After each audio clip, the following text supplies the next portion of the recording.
kalofla hiatu, hane e te wala tala tutupu ke lata mea whiawhinei. Ko e whahita punei ni kua whakamtapa tua e tau whakakuanga ke he tau puipuianga he tau katowhia he motu. Kua whakatakataka he whahinga hua le veki atua i ke he tau tangata o atu mai o mai, whalataha i fōki mai whahi Forum Secretariat. Talahaua e ia ni takitaki ai e whahinga hua o atu e tau tangata o atu mai o mai ke he motu ko Kimrei Vaha. Ko mahuinga tau whakakuanga nei ke liu whakamanatu mai whakaku fōki ke whala tau puhala ni ko mai ki ai ke le veki mai pui pui e motu mai he tau whakaholoanga he tau tangata mahani kolo vau. Koe mai longa anga fōki ke tau hiki kianga ke he lalolangi. Holoanga he lalolangi. Koe mena hiki tu mau e tau ngā hua se koe mena ia hiki tu mau e whanoanga he tau ena he lalolangi. Si tunga ia ne kua whakakise mai fōki lau tūlu ke he mau tūlu whakatutalanga ke hei nea whiawhi. Tuha ia i te mata whakatuwhono he motu, kai tahe mena. Koe tau hikianga he tau tangata o whenonga e munai mo i tau koroane whai uta whanu he lalolangi koe mena hiki tu mau. So koe kakanu hina ia koe mena ia kua lata ke whai whakakoanga tu mau ke tau mga ho kua lata ai.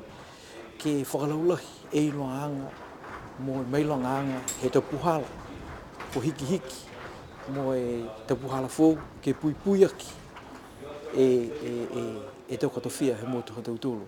E tunga e ne ramuia ko muna ko te tangata kolokolo vau, mani kolokolo vau, ko muna whailanga tau kehe tu mauni alau tūru he tau mga hosi. Tunga ia ka moia kaeke moia koe tuanga he te whakawhakauanga nei. Ko lata he tau whawhainga hua, ne kua puto ia ke ngā hua nei, ke iloa ki mua alau tūru. Ke he tau muna ke lea, puto tangata ke lea, puto whamuna pihia, atu tutupu. So ka mena he ni mteki lahi ke te whakakoanga pihi, ke mai e tau tangata ne ko moa putoka i e tau lata matala mo i tau ilo mo i tau puhala fu ke whakakise mai ki a mautulu e tau tangata ngā hua he motu he tau puhala fu ia ki liwiki ke motu tau.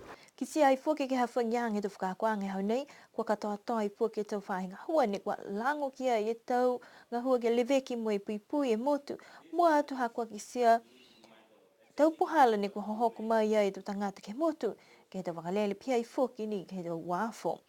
Kua uhoa ki fōki ha kua mahuinga ke moa e anga kauwhalataha ke mai ke kautua i e tau ngā hua.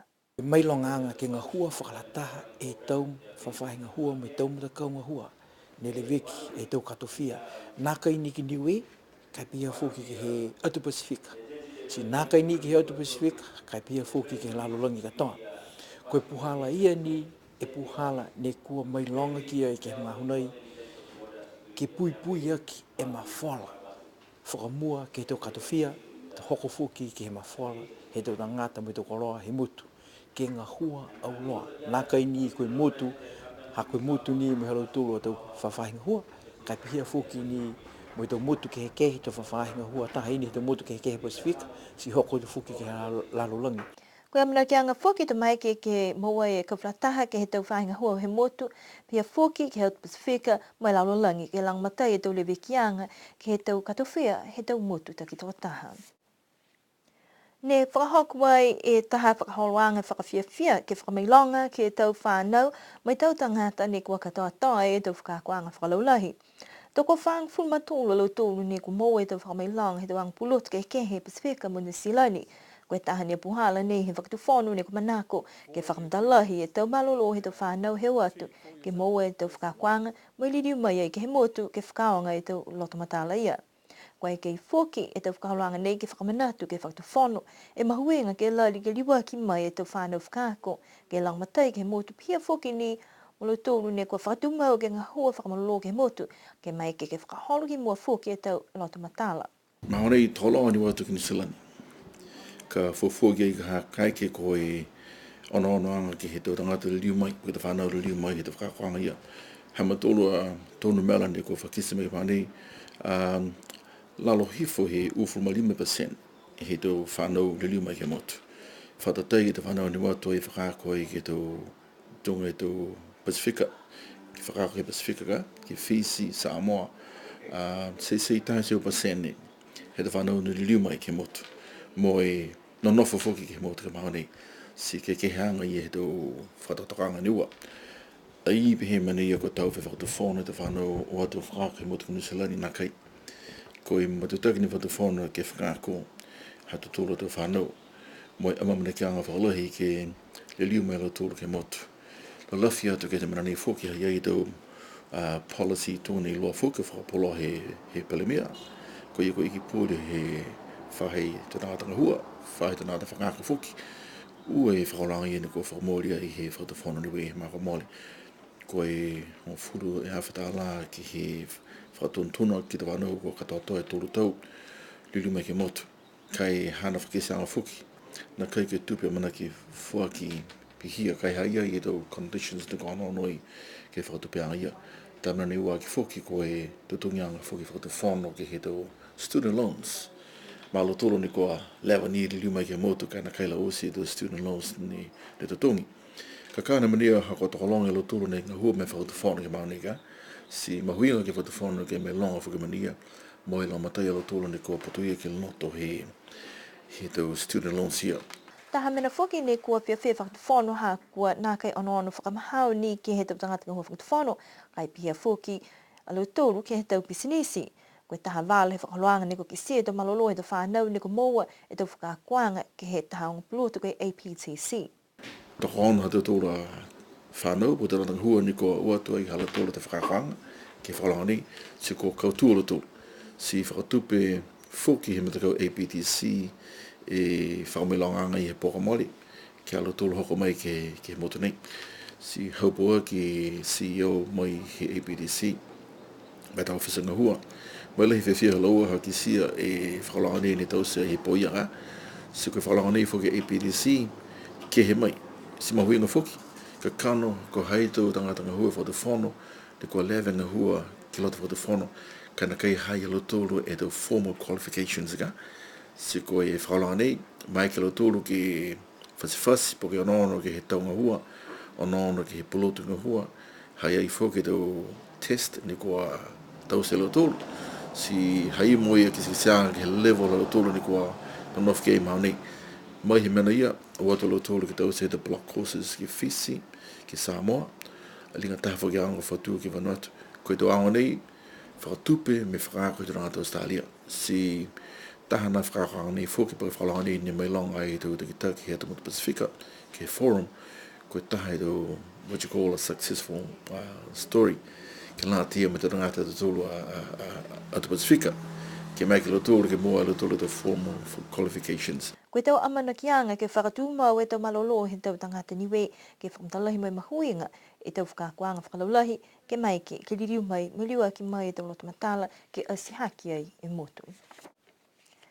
Koe wheua spin ne maua muna ke whakahoko ai ke he motu kua nā kai te wai whakahoko he whakailoa mai he takitaki he mdakau lakapi amo a niwe koe wheua nei ne whakahingoa koe Oceania Regional Touch Championship ne whakamau ke whakahoko ai ki niwe he tau kamole kai whakaholo mai ke he tau nei ha koe ngau tingki kua lo ia e motu nā kai hoko siafu ke te puhala wakalele e tamaya ke te mtakau mai whalua tau kakanu whoki.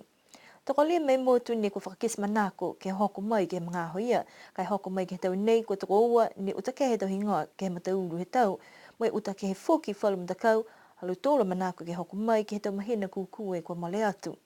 Koe whiwhiri anga he komisi whakatokatoka ke nā kai whakahoko wheua lahi hau Pasifika ka kānuni hakua nā kai whaimdakau ke whetoko kai hahanga ia e manako ke tuku atu e taha ole whoki ke ta mga himua ke mai ke niwe ke whamtapatu e te wheua nei he ue tau I mua. Koe mana ia tō utani ke he manako moe o moianga he whalu motu whoki kua kau whalatahe ke te wheua nei. Pese ia he talahawa e Stan Kaloni, whakamaua ia ni ke whakahoko e taha wheua pele whetoko me tau whanau niwe ne whiwhiri mai New Zealand ke hoko mai he whahita pakahau. Tau whakahoko e tau wheua ia ke lātu me Open Men's, Open Mix ke hea whaiu mua haulemi au ke tapa mai ha whangi ai whoki ke tau matakau he motu ke whakamau hingoa ke whetoko ai whoki mai matakau he tau niwe kau mai. Koe ahui ni awhine whakahoko ai e tau whakamatalaanga whetoko ke mga hauniwe ke lāta I maluturu tau whanau wahenga whitu ke wahenga hewa he aunga takolunga. Koe taha mena ni kua kisia ai ki he tau whakaroanga he aho lahi ke he tau fufuta he tau nei, lau lahi ni ke he tau whānau whiwhine, ne kua hoku atu ai ke he tau whetoko.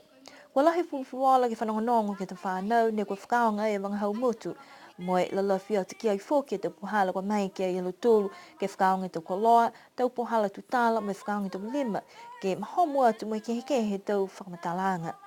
Koe whakausianga he tau whakamatalanga ke wahenga whitu, ni kautū ni e tama a whine ko Moshina Jackson, me matauru tāla hana, koe moui he fuata ni we, ko lahim haki hana ola. Tu ua ia Regina Siohane, mai tu tōlu ai a Riley Talamahina. Ke fufuta da wahenga walu, kua kautū ai fōke tama a whine ko Orchin Panama, koe hanga awanga he hana whakamatalanga, koe tupuna, tu ua ia Shiloh Pasisi, mai tu tōlu ai a Asia Lee Hekesi. Ke he wahenga hewa ni kautu fōki tata mā whene ko Gemma Paka. Kua whamatala ia ke hana maanga whakailehele ko mutalau ululau tā mā te whanua. Mese ni kua tuku atu whakapapa he tau ola ka koe whakakisianga halu tōru ni hoku atu. Kua kautu o sine do whānau ha kua whakamatalahi e whakaonga ngai mga hau motu. Kua lata ke whakamahuenga ni he tau tangata osi he motu.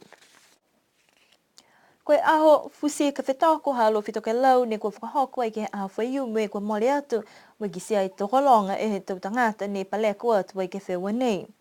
I loa mai tahatala he mga aho whakamui koe he hengi e tau eka si tuahani koe whakatonga whakalata si ai pihia. Kai nā kai pihia he paleko mai tau toa fusi ka mai alo whitonga ko langa la veni mo tau mawhaipuhi niu pia fōke ke tuango mai tā toa mai a wasele ko atalasi te wasi, mai toa mai i tamkotonga ko muia ki makani.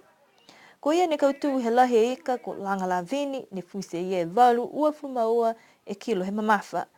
Ke lata mai da weweheanga ko paala, toka ni kia tau mawhaipuhi niu, hong whamatahe kilo he mamafa. Koe waha kula toka ni kia Ricky Makani, hong whamatahe kilo he mamafa. Koe walu mua a langa la veni mahana ika ua fumaua kilo, tu ua a talasi ta wasi mahana walu hong whamawalu kilo he mamafa. Ko lau tūru ne kautua i ke tau ika hiki, ne mua ia amane similika tu ua i a la poni tonga kona, kai tu tōru a niutaha tāhenga. Ko ia taha tama whāta tosi ne hoku atu ai ke whungi to whea, moi hana waka ko Floyd Viriamu. Koe tau ola he hi ika, mua ia luka tōna he tau whānau tāne, mua i whuka iwa tani vesi tau whānau whiwhine. Koe tau tanga tāne ne kautua ia Harry Waipeta, tu ua ia tā muta utalo. Wai ole tau whiwhine ke lata moi tau whewa hi ika moi whangota, kautua ia Moka Heka, tu ua ia Des Tohavaka, tu tūlua ia Pileana Mutufou. Tōla he whiawhia, he takitaki ko tuturi heka hako tokolong pihia lau tōru e tō tāne ua tu ke taka whanga eka, ko lau tōru ke tō waka koe toko whang fumaua. He uru e tō whānau tāne, toko lima, tau whānau whiwhine, toko ono, me tau tangata tāne, toko whā, kai hong whamalima e tō mamatua whiwhine. Pihia e tau wala tālu tupu ni ko mō mai galata i mai a whiawhinei amina ki ke ririu whilewe penei fōki ki he a whiawhatu loto, kia no wha mnuine pō tō ririu a te tōru ke whilewea.